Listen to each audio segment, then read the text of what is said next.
Hello students.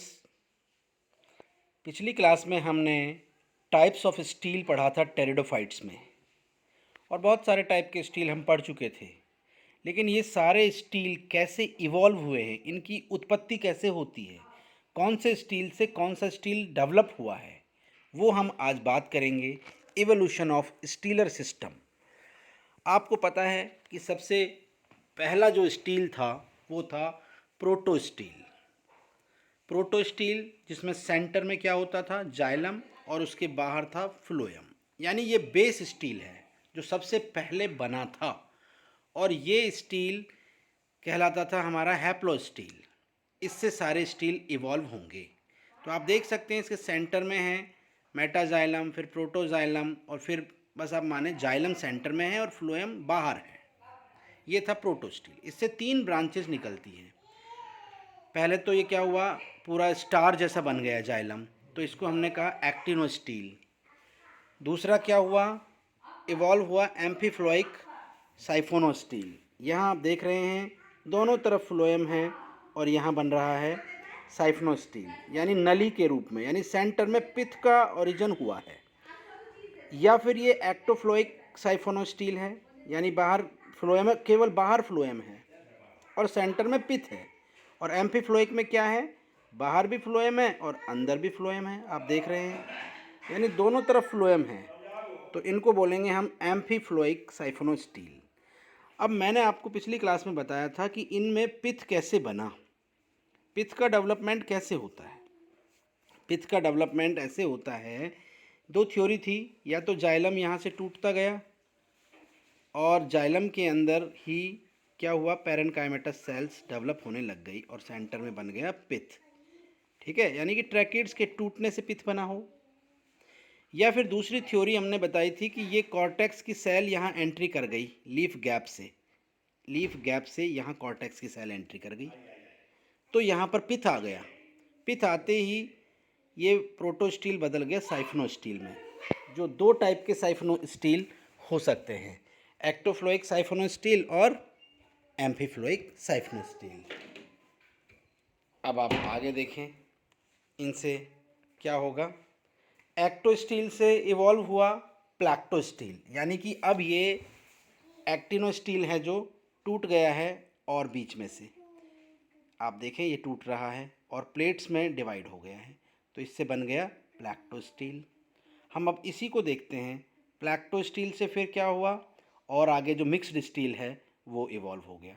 तो यानी कि ये जनरली लाइकोपोडियम में ही मिल रहा था। आप यहाँ इस डायग्राम को देखें, यहाँ देखा आपने प्रोटो स्टील किस में दिख रहा था, साइलोटम में, लाइकोपोडियम, राइनिया, हॉर्नियोफाइटॉन, इनमें था प्रोटो स्टील जिसके सेंटर में जाइलम और बाहर फ्लोएम था। फिर इससे एक्टिनो स्टील डेवलप हुआ किस में, लाइकोपोडियम सिरेटम में। फिर इससे हुआ प्लैक्टो स्टील लाइकोपोडियम क्लेवेटम में। फिर हुआ मिक्स्ड स्टील लाइकोपोडियम सर्नुअम के अंदर मिला। यानी ये है लाइकोपोडियम लाइन या Lycopsida line of evolution. Lycopsida line of evolution proto steel से ही इवॉल्व हुई है, और 4 तरह के प्रोटो स्टील इसके अंदर बने थे। फिर हम बात कर रहे थे आपसे प्रोटो स्टील से एक्टोफ्लोइक साइफनो स्टील, यानी बाहर की तरफ केवल फ्लोएम बनेगा इसमें, ऑस्मुंडा और इक्विसिटम में। फिर एक्टोफ्लोइक से ही कौन बना, सोलेनो स्टील, यानी लीफ गैप मिलेगा, एक लीफ गैप मिला, यानी लीफ गैपों के अंदर कोई ओवरलैपिंग नहीं दिखाई देगी, तो हमने उसको क्या बोल दिया, सोलेनो स्टील।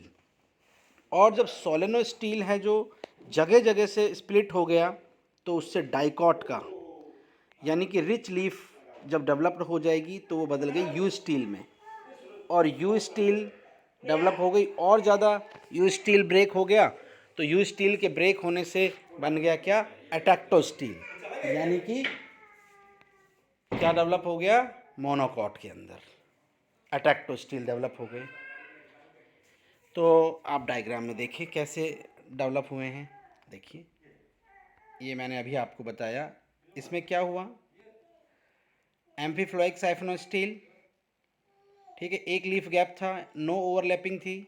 यहाँ आप डिक्टो स्टील देख रहे हैं, यानी कि बहुत सारे लीफ गैप, लीफ ट्रेसेस बन गए हैं। इनसे आप देख रहे हो एक्टोफ्लोइक की हम बात कर रहे हैं। हाँ, ये देखिएगा साइफनो स्टील में आप ये देखिएगा, यहाँ से ये ब्रेक हो गए हैं बहुत सारे, यू स्टील में डेवलप हो गया, इससे अटैक्टो स्टील यानी मोनोकॉट्स के अंदर इनका डेवलपमेंट हुआ है। अभी पहले आप इसको देख लो, एक्टोफ्लोइक साइफनो स्टील, सोलेनो स्टील, यू स्टील और इससे अटैक्टो स्टील। और एक दूसरी सीरीज जा रही है यहाँ पर एम्फीफ्लोइक साइफनो स्टील। यहाँ तो एक ही तरफ बाहर की तरफ फ्लोएम है और यहाँ दोनों तरफ फ्लोएम है।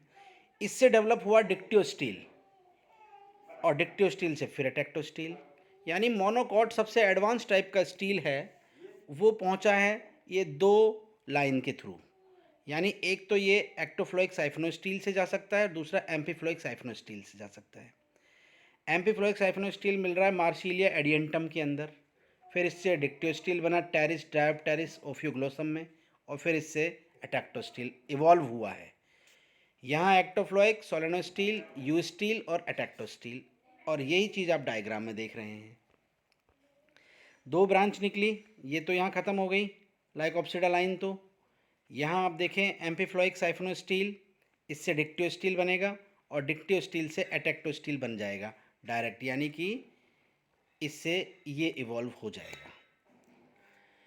जबकि एक्टोफ्लोइक साइफनो स्टील में क्या होगा, एक्टोफ्लोइक साइफनो स्टील में यहाँ आप देख रहे हैं पहले तो क्या होगा, साइफनो यू स्टील, यानी एक ही लीफ ट्रेस और लीफ गैप आपको दिखाई दे रहा है। और उसके बाद आप देखें यू स्टील,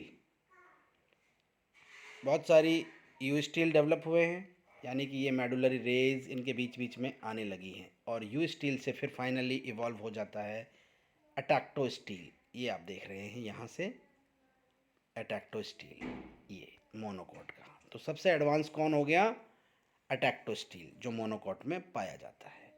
ये है इवोल्यूशन ऑफ स्टीलर सिस्टम, कि किस से कौन सा स्टील डेवलप हुआ है, इज़ वेरी इंपॉर्टेंट टॉपिक।